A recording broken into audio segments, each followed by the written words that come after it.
ఈ మేడారం జాతర జరుగుతుంది.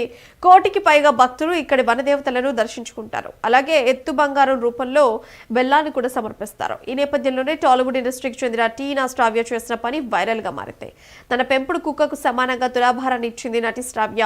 ఆ పెంపుడు కుక్కకు సమానంగా బెల్లాన్ని తక్కడలో వేసి తన మొక్కులు తీర్చుకుంది. ఈ వీడియో ఇప్పుడు వైరల్ గా మారింది. అయితే ఇది చూసిన నెటిజన్స్ టీనా శ్రావ్యపై ఫైర్ అవుతున్నారు.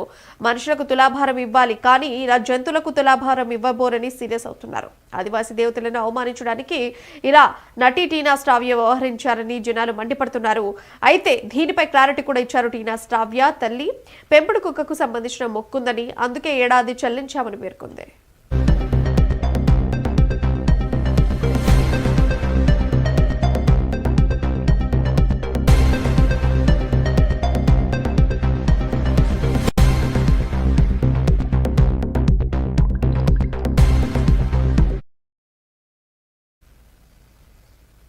ఇవాళ తెల్లవారుజామున నగరంలోని బేగంపేట ఫ్లైఓవర్ పై ఓ కారు బోల్తా పడింది. వేగంగా దూసుకొచ్చిన కారు డివైడర్ ను ఢీకొట్టింది. ఈ ప్రమాదంలో 4 గాయాలయ్యాయి. స్థానికులు వెంటనే వారిని 108 వాహనంలో